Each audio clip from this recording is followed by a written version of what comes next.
স্বাগত ডিবিসি সংবাদে। আপনাদের সাথে আছি আমি শোভন শাহমিন দিশা। এবারে জানাবো খবরে বিস্তারিত। দেশে বিশৃঙ্খলার জন্য শেখ হাসিনা দায়ী মন্তব্য করে অপারেশন ডেভিল হান্টকে স্বাগত জানিয়েছেন বিএনপি মহাসচিব মির্জা ফখরুল ইসলাম আলমগীর। আর প্রশাসনে আওয়ামী দোসরদের রেখে শুধু টোকাই ধরে আইন শৃঙ্খলা পরিস্থিতি নিয়ন্ত্রণে আনে যাবে না বলে মনে করেন দলটির নেতারা। তাদের অভিযোগ, মুখে মুখে ভারত বিরোধী হলেও উপদেষ্টাদের অনেকেই দেশটির সাথে যোগাযোগ রাখছেন। নির্বাচন প্রলম্বিত করলে কেউ পালানোর সুযোগ পাবে না বলেও হুঁশিয়ারি দেন নেতারা। সম্প্রতি গাজীপুরে বিক্ষুব্ধ শিক্ষার্থীদের উপর আওয়ামী সমর্থকদের হামলার জেরে অপারেশন ডেভিল হান্ট নামে বিশেষ অভিযান শুরু করেছে অন্তর্বর্তী সরকার। সপ্তাহব্যাপী যুক্তরাষ্ট্র সফর শেষে রবিবার ঢাকায় নেমে বিএনপি মহাসচিব মির্জা ফখরুল ইসলাম আলমগীর সাংবাদিকদের বলেন, এই পরিস্থিতির দায় শেখ হাসিনার পাতা ফাঁদে পানা দিই। আজকে দেশের স্থিতিশীলতা বিনষ্ট হচ্ছে, অস্থিরতা সৃষ্টি হচ্ছে।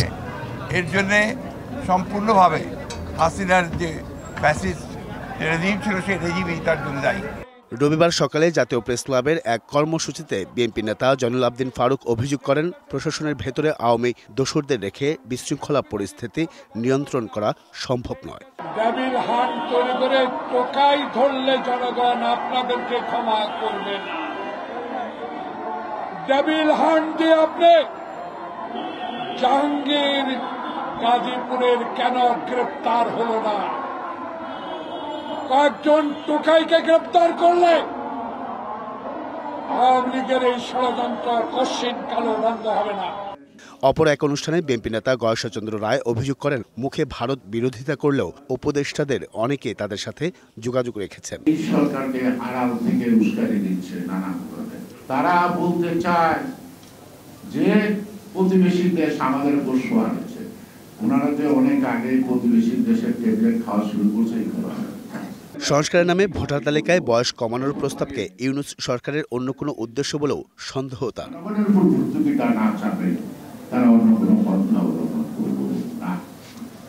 আপনি যদি অফিস আদালতে যান তাহলে ঘুষ দুর্নীতি আর এই ট্রান্সফার বাণিজ্য করছে, এখনো কোটি টাকায় এসপিডিসি এই সরকার যে সংস্কার করবে, কি সংস্কার করবে? দেশের সার্বিক পরিস্থিতি উন্নয়নে সবাইকে সহায়তা করার আহ্বান জানান নেতারা। Ariful Islam, DBC news, Dhaka. নির্বাচন কমিশনের সাথে আলোচনা করে মনে হয়েছে আগামী মে-জুনের মধ্যেই ভোটের জন্য পরিপূর্ণ প্রস্তুত হবে তারা। ইসির সাথে বিএনপি প্রতিনিধি দলের বৈঠকের পর কথা জানিয়েছেন দলটির স্থায়ী কমিটির সদস্য নজরুল ইসলাম খান। সংস্কার কমিশনের কোনো সুপারিশ সুষ্ঠু নির্বাচনের অন্তরায় হলে তাতে বিএনপি বাধা দেবে বলেও জানান তিনি। আর সিইসি বলেছেন, নির্বাচন কমিশনের ওপর রাজনীতিকদের প্রভাব বিস্তার বন্ধ না হলে সবকিছুই আগের মতোই হবে। কবে নির্বাচন এ বিষয়ে এখনো আসেনি সুনির্দিষ্ট তারিখ। তবে বিএনপি চায় এ বছরের মাঝামাঝি নির্বাচন, আর সেই নির্বাচনের রোডম্যাপ যাতে দ্রুততম সময় দেওয়া হয় সে দাবিতে ৬৪ জেলায় সমাবেশের প্রস্তুতি নিয়েছে বিএনপি। কিন্তু তাদের এ দাবি পূরণে কতখানি প্রস্তুত নির্বাচন কমিশন? এই প্রশ্নের উত্তর জানতেই ৩ সদস্যের প্রতিনিধি দল গিয়েছিল নির্বাচন কমিশনে। প্রায় ৩.৫ মাস আগে গঠিত নির্বাচন কমিশনের সাথে প্রথমবার বৈঠকে বসেছিল বিএনপি। প্রায় ১.৫ ঘন্টা বৈঠক শেষে দলের স্থায়ী কমিটির সদস্যরা জানান, সংস্কার কমিশনের কোনো সুপারিশ যদি নির্বাচনের অন্তরায় হয় তবে বিএনপি তার বিরোধিতা করবে। ব্যাপারটা হচ্ছে, সংস্কার কমিশন যে সুপারিশ করবে সেই সুপারিশ নিয়ে স্টেক হোল্ডারদের সঙ্গে সরকার আলোচনা করবে। কইরা যে সিদ্ধান্ত হবে সেই সিদ্ধান্তের আলোকে যদি আইনের পরিবর্তন হয় বা বিধানের পরিবর্তন হয়, নির্বাচন কমিশনকে সেটা মানতে হবে। আমরাও যদি মনে করি যে কোনো সংস্কার কমিশনের কোনো প্রস্তাব সুষ্ঠু নির্বাচনের পথে অন্তরায়, ওটা তো নির্বাচন কমিশন কেন, আমরাও বাধা দেব। নেতারা জানান, সোমবার প্রধান উপদেষ্টার সঙ্গে বিএনপির বৈঠকে নির্বাচনের তারিখ নিয়ে আলোচনা করবে বিএনপি। প্রধান উপদেষ্টার সঙ্গে আমাদের একটা আলোচনা আছে, আমরা সেখানে প্রসঙ্গ নিয়ে আলোচনা করব। এর আগে সকালে এক অনুষ্ঠানে প্রধান নির্বাচন কমিশনার বলেন, বর্তমান কমিশন কোনো রাজনৈতিক দলের পক্ষে কাজ করতে চায় না, রাজনীতিতেও ঢুকতে চায় না। তারা চায় রাজনীতিবিদদের প্রভাবমুক্ত কমিশন। রাজনৈতিক নিয়ন্ত্রণ অন দ্য ইলেকশন কমিশন, এটা আমার কাছে খুব বড় কারণ মনে হয়েছে অতীতে। এটার থেকে আমাদেরকে বেরিয়ে আসতে হবে, নাইলে কিন্তু ইলেকশন কমিশন তার দায়িত্ব সঠিকভাবে পালন করতে পারবে না। আবার সেই পুরানো ইতিহাসের পুনরাবৃত্তি হবে। প্রধান নির্বাচন কমিশনার প্রতিষ্ঠান হিসেবে ইসি ধ্বংস হয়ে গেছে উল্লেখ করে বলেন, ইসির একার পক্ষে নির্বাচন অবাধ, সুষ্ঠু, নিরপেক্ষ করা সম্ভব নয়। রাজনৈতিক দলের পক্ষে বা বিপক্ষে দাঁড়াতে চাই না। Nupur Mahmud, DBC news, Dhaka. Operation devil হান্টে সারা দেশে ধরা পড়েছে 1308 জন। ডেভিল শেষ না হওয়া পর্যন্ত অপারেশন চালিয়ে যাওয়ার কথা জানিয়েছেন স্বরাষ্ট্র উপদেষ্টা। আর আইন শৃঙ্খলা বাহিনীর সমন্বয়ের জন্য সেন্ট্রাল কমান্ড সেন্টার চালু করা হয়েছে বলে জানিয়েছে প্রধান উপদেষ্টার প্রেস উইং। শুক্রবার রাতে শেখ হাসিনা সরকারের মন্ত্রী মোজাম্মেলের বাড়িতে ভাঙচুরের খবর দিয়ে ডেকে নিয়ে হামলা করা হয় বৈষম্য বিরোধী ছাত্রদের ওপর। আহত হন অনেকে। ঘটনার পর শহর ও জেলার গুরুত্বপূর্ণ রাস্তায় কঠোর নিরাপত্তার সাথে শনিবার রাত থেকে শুরু হয় অপারেশন ডেভিল হান্ট। যে বিভিন্ন অস্থিতিশীল পরিস্থিতি সৃষ্টির জন্য অনেকে আপনার বিভিন্নভাবে পায়তারা করছে। সরকারের তরফ থেকে যে আপনার অপারেশন ডেভিল হান্টের ঘোষণা দেওয়া হয়েছে, সেই ঘোষণার অংশ হিসেবে আমাদের অপারেশন পরিচালনা হচ্ছে। ছাত্র জনতার ওপর সন্ত্রাসী আক্রমণ, প্রতিরোধ আর যৌথ বাহিনীর অভিযান ঘিরে থমথমে পরিস্থিতি এখন গাজীপুর জুড়ে। বেশিরভাগ বাড়িতে ঝুলছে তালা। দেশে যে পরিস্থিতি চলতেছে, এতে মনে করেন আমরা সবাই বিভ্রান্ত। আমরা গরিব মানুষ, রাস্তাঘাটে চলতে গেলে অনেক ভয় লাগে, কোন সময় কোন দুর্ঘটনা ঘটে যায় বলার বাহিরে। আমরা দীর্ঘত দেখি নাই, শুনছি যেমন এমন ঘটনা। ডেভিল যতদিন পর্যন্ত না শেষ হবে ততদিন ডেভিল হান্ট অপারেশন চলবে বলে জানিয়েছেন স্বরাষ্ট্র উপদেষ্টা। আর স্বরাষ্ট্র মন্ত্রণালয়ের সিনিয়র সচিব জানান, দেশের স্থিতিশীল অবস্থাকে যারা অস্থিতিশীল করতে চাচ্ছে তাদের দমন করতে অপারেশন ডেভিল হান্ট। ডেভিল মানে কি? শয়তানের তো টার্গেট এটাই। যারা দেশকে অস্থিতিশীল করার চেষ্টা করে, এই ক্ষেত্রে যারা আইন অমান্য করে, দুষ্কৃতিকারী এবং সন্ত্রাসী, তারা এইটার টার্গেট। স্টেবল অবস্থাকে আনস্টেবল করার চেষ্টা করা হচ্ছে, সেটাকে আমরা নিউট্রালাইজ করব এবং এর জন্য আইনানুগ পন্থায় যে ব্যবস্থা নেওয়া দরকার সেগুলো নেব আমরা ইনশাআল্লাহ। এদিকে আইনশৃঙ্খলা বাহিনীগুলোর সমন্বয়ের জন্য সেন্ট্রাল কমান্ড সেন্টার চালু করা হয়েছে বলে জানান প্রধান উপদেষ্টা প্রেস সচিব। আজকে ৬টায় এই কমান্ড সেন্টারটা রোল আউট হচ্ছে। আমরা আশা করছি যে এর ফলে বাংলাদেশে আইন শৃঙ্খলা পরিস্থিতি আরও উন্নত হবে এবং খুব কুইক রেসপন্স করা যাবে।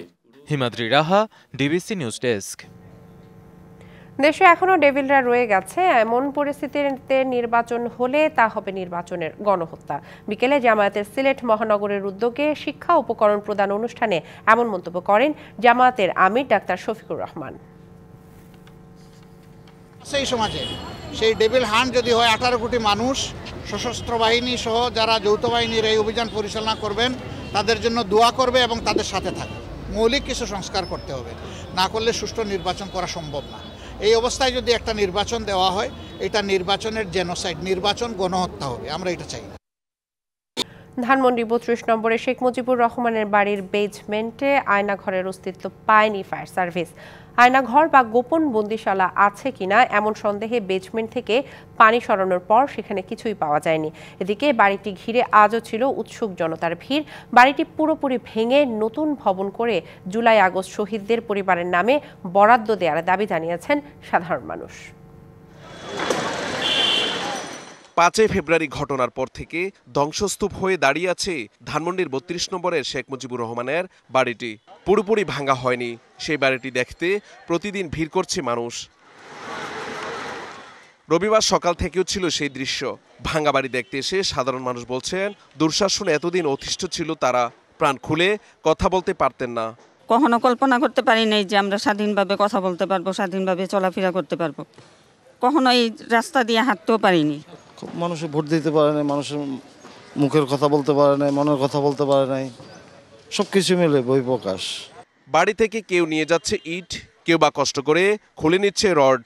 ওই যে সৈরাসারে বাড়ি বোল্ডোজারে ভাঙছে, ওইটি সাপ শিয়ানা করতেছে, অর্ধেক পুড়ে ফেলছে, আর অর্ধেক ওরা সবাই যেমন ভাঙতেছে আমরাও ভাঙতেছি। তার জন্য এমনি অন্য কোনো নির্দেশ নেই। এরকম ধরনের যাতে আচরণ আর কোনো সরকার না করতে পারে। ভবনটি পুরোপুরি নিশ্চিহ্ন করে সেখানে জুলাই আগস্টের শহীদদের পরিবারের নামে বরাদ্দ দেওয়ার দাবি করেছেন কেউ কেউ। যারা গুল্লি খেয়ে মারা গেছে এদেরকে ফ্ল্যাট করে দেওয়া হোক, পাশাপাশি মসজিদও থাকুক।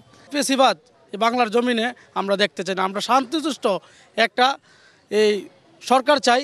শেখ হাসিনা দুঃশাসনের ক্ষোভে ছাত্র জনতার 32 নম্বর বাড়িটি ভেঙে ফেলেছে বলে মনে করেন দেখতে আসা মানুষ। বিদেশে যায় ওই উস্কানি মূলক ওই যে ভাষণ দেওয়ার কথা বলার কারণে তখন মানুষে হয়ে উত্তেজিত হয়ে তখন এটা করছে। Mahmudul Hasan Nazim, DBC news, Dhaka.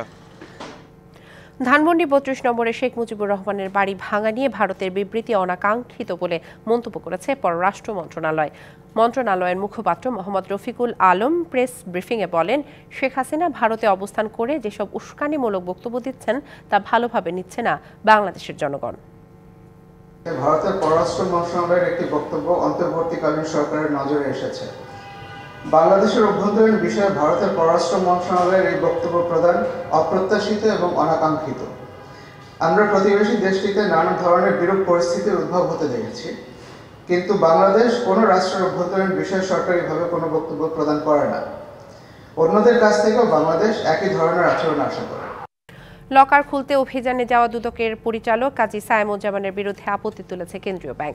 সামাজিক যোগাযোগ মাধ্যমে দেয়া দুদক কর্তার বিভিন্ন মন্তব্যের বিষয়ে আপত্তি জানিয়ে সংস্থাটির চেয়ারম্যানের কাছে চিঠি দেয় কেন্দ্রীয় ব্যাংক। এদিকে অভিযানে গিয়ে সাবেক গভর্নর আব্দুর রউফ তালুকদার সহ বাংলাদেশ ব্যাংকের অভিযুক্ত ২৫ কর্মকর্তার নামে কোনো লকার পায়নি দুদক। গত ২৬ জানুয়ারি কেন্দ্রীয় ব্যাংকের সাবেক ডেপুটি গভর্নর এসকে সুরের লকার তল্লাশি করে প্রায় ৫ কোটি টাকার সম্পদের সন্ধান পায় দুদক। অভিযানে গিয়ে এসকে সুরের বাসায় কি পাওয়া গেছে তা নিজের ফেসবুকে পোস্ট দেন দুদকের পরিচালক কাজী সায়েমুজ্জামান। এমন পোস্ট দেয়ায় কেন্দ্রীয় ব্যাংক থেকে আপত্তি তুলে চিঠি দেয়া হয় দুদক চেয়ারম্যানকে।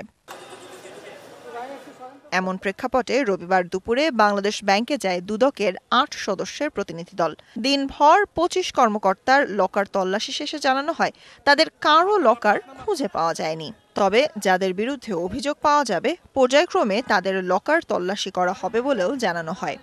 যারা অভিযোগ সংশ্লিষ্ট তারা এখানে সেফ ডিপোজিট না রাখায় আমরা শূন্য ইনভেন্টরি তালিকা প্রস্তুত করি।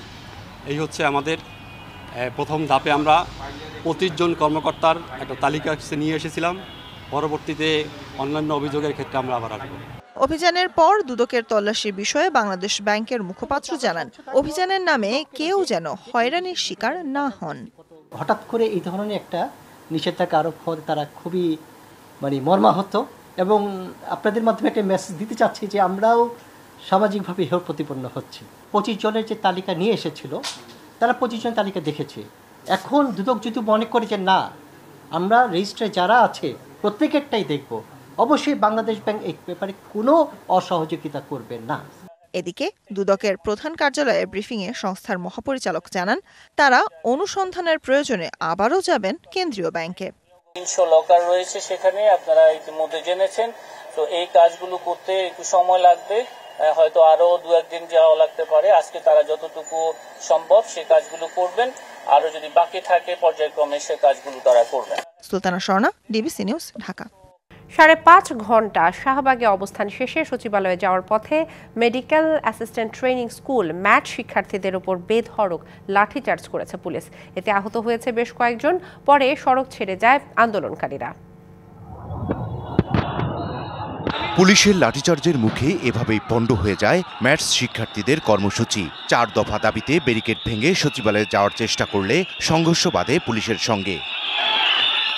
এক পর্যায়ে সড়ক ছেড়ে দেন আন্দোলনকারীরা। এর আগে ৫.৫ ঘন্টা শাহবাগে জাদুঘরের সামনে সড়কে অবস্থান নেয় তারা। এতে বন্ধ হয়ে যায় যান চলাচল। মূলত ৭ কর্মদিবসের মধ্যে উচ্চশিক্ষার সুযোগ, শূন্য পদে নিয়োগসহ ৪ দফা দাবি বাস্তবায়ন না করায় এদিন সড়কে নামেন ম্যাটস শিক্ষার্থীরা। আমাদের ফ্যামিলি থেকে আমাদের উপর অনেক আশা করে আছে যেন আমরা ভালো কিছু করতে পারি, কিন্তু আমরা ডিএমএফ থেকে কিছু করতে পারছি না। যতক্ষণ পর্যন্ত আমাদের দাবিগুলো স্বাস্থ্য মন্ত্রণালয় না মেনে নেবে ততক্ষণ পর্যন্ত আমরা এই মাঠ ছাড়ব না।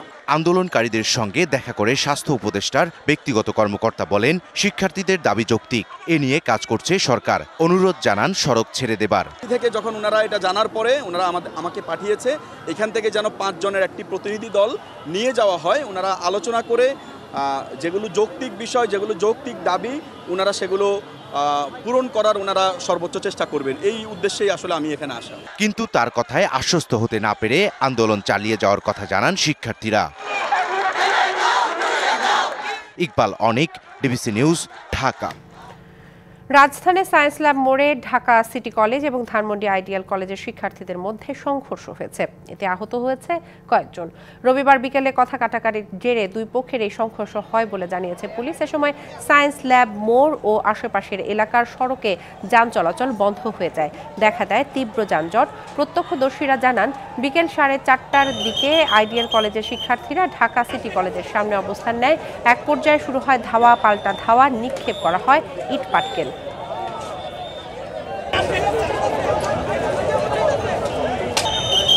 জুলাই আগস্টের গণহত্যা মামলায় গ্রেপ্তারি পরোয়ানা জারির 6 ঘন্টার ব্যবধানে ট্রাইব্যুনালে হাজির করা হয় উত্তরা পূর্ব থানার সাবেক ওসি মুজিবুর রহমানকে।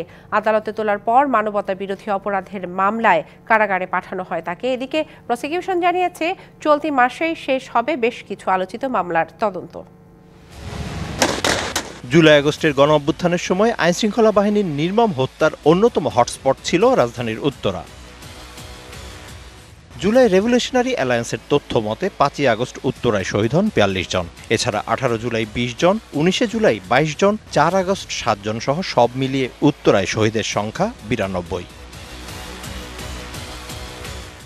অভিযোগ রয়েছে, সংগঠিত ওই টার্গেট কিলিংয়ের অন্যতম নির্দেশদাতা ছিলেন তখনকার উত্তরা পূর্ব থানার ওসি মুজিবুর রহমান। আর সেই ধারাবাহিকতায় প্রসিকিউশনের আবেদনের প্রেক্ষিতে মুজিবুর রহমানের বিরুদ্ধে গ্রেফতারি পরোয়ানা জারি করে আন্তর্জাতিক অপরাধ ট্রাইব্যুনাল। গ্রেফতারি পরোয়ানা জারির 6 ঘন্টার মধ্যে সিলভার কালারের মাইক্রোবাসে করে ওসি মুজিবুর রহমানকে ট্রাইব্যুনালে হাজির করা হয়। পরে জুলাই আগস্টের গণহত্যা মামলায় গ্রেফতার দেখিয়ে তাকে কারাগারে পাঠানোর নির্দেশ দেয় ট্রাইব্যুনাল। এদিন প্রসিকিউশনের আবেদনের শুনানি নিয়ে মুজিব সহ 7 জনের বিরুদ্ধে গ্রেফতারি পরোয়ানা জারি করা হয়। উত্তরার ঘটনায় 3 জনের বিরুদ্ধে গ্রেফতারি পরোয়ানা জারি করা হয়েছে এবং রামপুরায় আপনারা জেনে থাকবেন চঞ্চল চন্দ্র সরকার, যাকে ইতিমধ্যে গ্রেফতার করে ট্রাইব্যুনালে হাজির করা হয়েছিল। ওই ঘটনায় আমরা আরও 2 জনের সম্পৃক্ততা পেয়েছি, যাদের বিরুদ্ধে ট্রাইব্যুনালে গ্রেফতারি পরোয়ানার আবেদন করেছিলাম। ট্রাইব্যুনাল মঞ্জুর করে এই গ্রেফতারি পরোয়ানাগুলো জারি করেছে। এ সময় চলতি মাসে জুলাই আগস্টের বেশ কিছু আলোচিত মামলার তদন্ত শেষের বিষয়ে আশাবাদ ব্যক্ত করেন তিনি। আমরা দিন রাত কাজ করছি জুলাই গণঅভ্যুত্থানে সংগঠিত অপরাধের বিচার করার জন্য, এবং আমরা আশা করছি যে এই মাসের ভেতরে আমরা কয়েকটি তদন্ত প্রতিবেদন সমাপ্ত করে চিফ প্রসিকিউটর মহোদয়ের দপ্তরে তদন্ত সংস্থা জমা দিতে পারবেন বলে আমরা আশা করছি। এর আগে রাষ্ট্রপক্ষ জানায়, জুলাই আগস্টের 18টি মামলায় 115 আসামির মধ্যে গ্রেফতার হয়েছেন 35 জন। আসামিদের মধ্যে 52 জন রাজনীতিবিদ ও সুশীল সমাজের প্রতিনিধি ও 45 জন পুলিশ সদস্য রয়েছেন। Mizan Ahmed, DBC news, Dhaka. পিডিএফের যুগে ছাপার অক্ষরে বইয়ের ঘ্রাণ যেন মানুষকে টেনে নিয়ে যায় শৈশবের স্মৃতিতে। তাই তো মেলায় বইপ্রেমী পাঠকেরা এসেছেন রাজধানীর বাইরের বিভিন্ন জেলা থেকেও। তবে এবারের কাগজের বাজারে অস্থিরতার প্রভাব ফেলেছে বইয়ের দামে। এ কারণে বইয়ের দাম বেশি হওয়ায় কম বেচাকেনার হতাশার সুর বিক্রেতাদের কণ্ঠে। বিখ্যাত আইসবার্গ তত্ত্বের প্রবক্তা মার্কিন সাহিত্যিক ও সাংবাদিক আর্নেস্ট মিলার হেমিংওয়ে মনে করতেন, মানুষের বিশ্বস্ত বন্ধু হলো বই। তাই পাঠকদের প্রতি তার আহ্বান ছিল, যদি বিশ্বস্ত বন্ধু পেতে চান তবে বই পড়ুন। বই নিয়ে মানুষের আবেগের যেন কমতি নেই। তথ্য প্রযুক্তির এই যুগে ছাপার অক্ষরে বই পড়া কতটা আগ্রহের, এমন প্রশ্নে পাঠকেরা বলছেন, ছাপা বইয়ের গন্ধ অনেক মানুষকেই স্মৃতিকাতর করে তোলে। আমাদের শৈশবের যে ভালো লাগাটা জড়িয়ে থাকে, ফলে আমরা পিডিএফের যুগে এসেও আমরা সেই কাগজের বইয়ের ঘ্রাণটাই আমাদের কাছে সবচেয়ে আনন্দের মনে হয়। যারা মূলত একটু ভিন্ন মাত্রার বইও খুঁজি, আবার রন্ধন থেকে ভ্রমণ থেকে সব ধরনের জিনিসই কিন্তু আমরা এই বই মেলাটার আয়োজনে পাই। বই মেলাকে ভালোবেসে অনেক পাঠকই এসেছেন ঢাকার বাইরে থেকেও। মেলায় আগত তরুণ ও কিশোরদের আগ্রহের জায়গা অ্যাডভেঞ্চার ও বিজ্ঞান নির্ভর বই। জাফর ইকবালের বই পড়তে ভালো লাগে। আমি ফ্রেন্ডদের সাথে জাফর ইকবালের বই নিয়েই কথা বলি। ওখানে আমার ফেভারিট রাইটার রন্ধিক মাহমুদের একটা বই রিলিজ হয়েছে, আমি এটা নিছি। আমি সিটি থেকে ঢাকায় আসছি। আমি গল্প, তারপর সায়েন্টিফিক এই সকল বই কিনতে চাই। আমার কাছে থ্রিলার বইটা ভালো লাগে। তবে এবার কাগজের বাজারের অস্থিরতা বইয়ের দামের উপর প্রভাব ফেলেছে বলছেন বিক্রেতারা। লোকজনও তেমন বই কিনে না, কারণ বইয়ের দামটাও অনেক বেশি হয়ে গেছে। কারণ কাগজের দাম সরকারের পক্ষ থেকে কোনো পদক্ষেপ নেওয়া হয়নি। যারা প্রকৃত পাঠক তারা বেশিরভাগই মানে খুঁজে খুঁজে নিয়ে যায়, কিন্তু নতুন পাঠকদের ক্ষেত্রে একটু ভাড়া কমার জোয়ার ভাটা থাকে। বিক্রেতারা জানান অন্যান্য দিনের তুলনায় বিক্রির চাপ বেশি থাকছে ছুটির দিনে। মেহের মনি, ডিবিসি নিউজ, ঢাকা। ফেনীর দাগনভূঞা উপজেলায় ছাত্র দলের দুপক্ষের মধ্যে সংঘর্ষ হয়েছে, এতে অন্তত 15 জন আহত হয়েছে। দুপুর 12টার দিকে ইকবাল মেমোরিয়াল কলেজ রোডে এই ঘটনা ঘটে।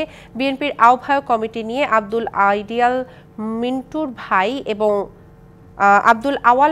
ভাই এবং দাগনভূঞা উপজেলা বিএনপির আহ্বায়ক আকবর হোসেন এবং জেলা ছাত্র দলের সহ সভাপতি কাজী জামশেদুর রহমান ফটিক সহ নেতাকর্মীদের দ্বন্দ্ব চলছিল। দুপুরে আকবর হোসেনের অনুসারী ছাত্র দলের সিনিয়র যুগ্ম আহ্বায়ক জাভেদ একটি মিছিল বের করলে জেলা ছাত্র দলের সহ সভাপতি কাজী জামশেদুর রহমান ফটিকের অনুসারীরা বাধা দেন। পরে তাদের মধ্যে সংঘর্ষ, ধাওয়া পাল্টা ধাওয়া এবং ইট পাটকেল নিক্ষেপ শুরু হয়। প্রায় 1 ঘন্টা ধরে চলে এই সংঘর্ষ। এক পর্যায়ে কাজী জামশেদুর রহমান ফটিক ঘটনাস্থলে এলে দুই পক্ষ আবারও সংঘর্ষে জড়িয়ে পড়ে। টাঙ্গাইলের কালিহাতীতে ঘুষ নিয়ে শিক্ষক এবং কর্মচারী নিয়োগের অভিযোগে মাদ্রাসায় তালা দিয়ে প্রতিষ্ঠান প্রধানের পদত্যাগের দাবি জানিয়েছেন স্থানীয়রা। দেওপুর চকপাড়া দাখিল মাদ্রাসার এই ঘটনা ঘটে। বেলা 11:30টার দিকে বিএনপি নেতাকর্মী এবং স্থানীয়রা শিক্ষকদের বাইরে আসতে বলে অফিসে তালা ঝুলিয়ে দেন। এ সময় তারা বিভিন্ন স্লোগান দিয়ে মাদ্রাসার সুপার মোহাম্মদ হোসাইনের পদত্যাগ এবং শাস্তির দাবি জানান। বিক্ষুব্ধরা জানান, মাদ্রাসায় চলতি মাসে 3 জন শিক্ষক এবং কর্মচারী যোগ দিয়েছেন। টাকার বিনিময়ে তাদের নিয়োগ দেয়া হয়েছে। তাদের নিয়োগ বাতিল এবং প্রতিষ্ঠান প্রধান পদত্যাগ না করা পর্যন্ত আন্দোলন অব্যাহত থাকবে বলে জানান স্থানীয়রা।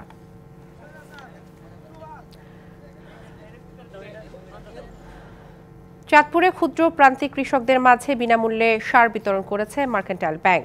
বিকেলে ফরিদগঞ্জের সুবিদপুরের সোল্লা আশেক আলী উচ্চ বিদ্যালয় মাঠে সপ্তাহব্যাপী কর্মসূচির উদ্বোধন করেন ব্যাংকের ভাইস চেয়ারম্যান এবং উপজেলা বিএনপির আহ্বায়ক এম.এ. হান্নান। এ সময় 5 শতাধিক কৃষকের হাতে 1 বস্তা করে ইউরিয়া সার তুলে দেন তিনি। কর্মসূচির আওতায় উপজেলার 16টি ইউনিয়নের 5,000-এর বেশি কৃষককে সার দেয়া হবে। উপস্থিত ছিলেন ব্যাংকের ফরিদগঞ্জ শাখার ব্যবস্থাপক মোহাম্মদ মুরাদ হোসেন চৌধুরী, উপজেলা কৃষি কর্মকর্তা কল্লোল কিশোর সরকার সহ অনেকে। অনুষ্ঠিত হয়েছে BGMEA university of fashion and technology BUFT এর দ্বিতীয় সমাবর্তন অনুষ্ঠান। শনিবার রাজধানীর পূর্বাঞ্চলে বাংলাদেশ চীন মৈত্রী প্রদর্শনী কেন্দ্রে এই সমাবর্তন হয়। শিক্ষার্থীদের হাতে সনদ তুলে দেন শিল্প উপদেষ্টা আদিলুর রহমান খান। বক্তব্য দেন ইয়াং ওয়ান কর্পোরেশনের চেয়ারম্যান কিহাক, BUFT এর বোর্ড অব ট্রাস্টিজের চেয়ারম্যান ফারুক হাসান এবং ভারপ্রাপ্ত উপাচার্য অধ্যাপক ডক্টর ইঞ্জিনিয়ার আইয়ুব নবী খান। সমাবর্তনে 2731 জন শিক্ষার্থীকে সনদ দেওয়া হয়। আর সর্বোচ্চ CGPA অর্জনের ভিত্তিতে টেক্সটাইল ইঞ্জিনিয়ারিংয়ের অনুষদ 7 এবং অ্যাপারেল স্টাডিজ অনুষদের 1 জন শিক্ষার্থী চ্যান্সেলর্স গোল্ড মেডেল অর্জন করেন। পরে হয় সাংস্কৃতিক অনুষ্ঠান। রাজধানীর এসকাটনে BIISS অডিটোরিয়ামে অনুষ্ঠিত হয়েছে খাদ্য নিরাপত্তা নিয়ন্ত্রক ব্যবস্থাপনা সমন্বয় এবং বাস্তবায়নে সংস্কারের প্রয়োজনীয়তা শীর্ষক উচ্চ পর্যায়ের seminar. Bangladesh beverage manufacturers association BBMA এর আয়োজনে সেমিনারে সরকারি সংস্থা, নিয়ন্ত্রক কর্তৃপক্ষ এবং খাদ্য শিল্পের প্রধান স্টেক হোল্ডাররা অংশ নেন। এতে মূল প্রবন্ধ উপস্থাপন করেন BCSIR এর পরিচালক মঞ্জুর মোর্শেদ আহমেদ। BBMA এর জেনারেল সেক্রেটারি শেখ শামীম উদ্দিন খাদ্য নিরাপত্তা আইনকে আরও শক্তিশালী করা এবং অংশীজনদের মধ্যে সহযোগিতা বাড়ানোর উপর জোর দেন। জানাবো আন্তর্জাতিক প্রসঙ্গ।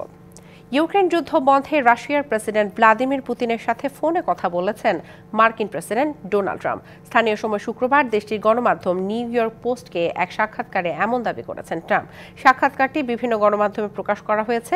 পুতিন মানুষের প্রাণহানির অবসান দেখতে চান বলে নিউ ইয়র্ক পোস্টকে জানান তিনি। দ্রুততম সময়ে ইউক্রেন যুদ্ধের অবসান হবে বলে আশা প্রকাশ করেন ট্রাম্প। তবে এই দুই নেতা শেষ কবে ফোনে কথা বলেছেন তা এখনো স্পষ্ট নয়। এছাড়া ইউক্রেনের প্রেসিডেন্ট ভলোদিমির জেলেনস্কির সাথে আগামী সপ্তাহে ট্রাম্পের কথা হতে পারে বলেও জানান মার্কিন প্রেসিডেন্ট। তবে ট্রাম্পের সাথে পুতিনের ফোন আলাপের বিষয়টি নিশ্চিত করেনি ক্রেমলিনের মুখপাত্র দিমিত্রি পেসকোভ। ভারতের মণিপুরে জাতিগত সংঘাত শুরুর 2 বছর পর অবশেষে পদত্যাগ করলেন মুখ্যমন্ত্রী এন বীরেন সিং। রবিবার মণিপুরের রাজ্যপালের সঙ্গে দেখা করে পদত্যাগপত্র জমা দেন তিনি। রাজ্য বিজেপিতে তার নেতৃত্বের বিরুদ্ধে দীর্ঘদিন ধরে অসন্তোষ ছিল। এছাড়া সোমবার বিধানসভায় অনাস্থা প্রস্তাব আনার হুমকি দেয় বিরোধী দল কংগ্রেস। ন্যাশনাল পিপলস পার্টি সমর্থন প্রত্যাহারের পরও সরকার টিকিয়ে রাখতে পর্যাপ্ত সংখ্যা ছিল বিজেপির কাছে, কিন্তু একাধিক বিধায়ক অনাস্থা ভোটে বীরেন সিং এর বিরুদ্ধে ভোট দিতে পারেন বলেও আশঙ্কা করা হচ্ছিল। প্রায় 12 জন বিধায়ক মণিপুরে মুখ্যমন্ত্রী বদলের পক্ষে অবস্থান নেন। ভারতের ছত্তিশগড়ে আইনশৃঙ্খলা বাহিনীর অভিযানে 31 মাওবাদী নিহত হয়েছেন। এছাড়া নিহত হয়েছে নিরাপত্তা বাহিনীর 2 কমান্ডার, আহত হয়েছে আরও 2 জন। গোপন সূত্রে পাওয়া খবরে রবিবার বিজাপুর জেলার ইন্দ্রাবতী টাইগার রিজার্ভ জাতীয় উদ্যানের গভীরে এই অভিযান চালায় নিরাপত্তা বাহিনী। এ সময় দুপক্ষের বন্দুকযুদ্ধে হতাহতের এই ঘটনা ঘটে। এই অভিযানে স্বয়ংক্রিয় অস্ত্র, গ্রেনেড লঞ্চার ও প্রচুর গোলা বারুদ উদ্ধার করা হয়। সেখানে অভিযান অব্যাহত আছে বলে জানায় পুলিশ, যে কারণে হতাহতের সংখ্যা বাড়তে পারে বলে আশঙ্কা করা হচ্ছে। বেলস পার্কে দর্শকের বিশৃঙ্খলায় পন্ড ফরচুন বরিশালের সংবর্ধনা অনুষ্ঠান। মাঠ থেকে মঞ্চে উঠে আসে দর্শকরা, জড়িয়ে পড়েন হাতাহাতিতে। পরিস্থিতি নিয়ন্ত্রণে বাইরে চলে গেলে তড়িঘড়ি করে শেষ করা হয় অনুষ্ঠান। দুপুর 2টা নাগাদ বরিশাল বিমানবন্দরে পৌঁছায় টিম ফরচুন বরিশাল। তবে বিমানবন্দরে ছিল না কোনো আনুষ্ঠানিকতা। ভক্তরা মোটর শোভাযাত্রার মাধ্যমে তামিম ইকবালদের নিয়ে রওনা হয় শহর অভিমুখে। উৎসবের নগরী যেন মেতে ওঠে বিপুল উন্মাদনায়। ক্রিকেটারদের নিয়ে যাওয়া হয় বরিশালের ফরচুন হোমে। বিকেল 3:30টায় বেলস পার্কে সংবর্ধনা অনুষ্ঠান শুরু হওয়ার কথা থাকলেও অনুষ্ঠান স্থলে এসেও ঘণ্টাব্যাপী বসেই থাকতে হয় মুশফিক রিয়াদদের। এ সময় ভিড়ের চাপে মঞ্চে উঠে আসতে সমস্যা হয় ক্রিকেটারদের। বেলস পার্ক তখন রূপ নিয়েছে জনসমুদ্রে। দর্শক সংখ্যাকে লাখের ঘরে নিয়ে গেলেও ভুল হবার কথা নয়। এক পর্যায়ে মঞ্চে উঠে আসে team Fortune Barishal. Double trophy সহ ক্রিকেটারদের দেখে ব্যারিকেড ভেঙে মঞ্চের কাছাকাছি চলে আসে দর্শক। পরিস্থিতি নিয়ন্ত্রণের বাইরে চলে যাওয়ায় দ্রুত অনুষ্ঠান শেষ করে ক্রিকেটার সহ মঞ্চ ত্যাগ করেন কর্তারা। নিরাপদেই টিম বাসে করে বেলস পার্ক ছাড়েন ক্রিকেটাররা। এরপর শুরু হয় বিশৃঙ্খলা। মঞ্চে চেয়ার, বোতল ছুঁড়ে মারতে শুরু করে উচ্ছৃঙ্খল দর্শক। ছিঁড়ে ফেলা হয় ব্যানার, ফেস্টুন। পরিস্থিতি নিয়ন্ত্রণে আনতে উচ্ছৃঙ্খল দর্শককে ধাওয়া দিয়ে ছত্রভঙ্গ করে দেয় আইন শৃঙ্খলা বাহিনীর সদস্যরা। এক পর্যায়ে নিজেদের মধ্যে হাতাহাতিতে লিপ্ত হতে দেখা যায় দর্শককে। তবে এই মারামারির কারণ জানা যায়নি। পরবর্তীতে সেনা সদস্যদের দেখে মাঠ ত্যাগ করে উচ্ছৃঙ্খল দর্শক। দর্শকের চাপে ছিঁড়ে চ্যাপ্টা ফরচুন বরিশালের সংবর্ধনা অনুষ্ঠান। আর একটু গোছালো ভাবে হলে হয়তো এরকম হতো না। অর্ধেক অনুষ্ঠান না হতেই দর্শককে ফিরে যেতে হচ্ছে মাঠ ছেড়ে। Shahan Papon, DBC News, Barishal. DBC সংবাদ এই ছিল এখনকার মতো। ডিবিসি নিউজের সংবাদগুলো পড়তে ভিজিট করুন dbcnews.tv আর ভিজিট করুন ডিবিসি নিউজের ফেসবুক পেজ এবং ইউটিউব চ্যানেল। ডিবিসির সঙ্গেই থাকুন।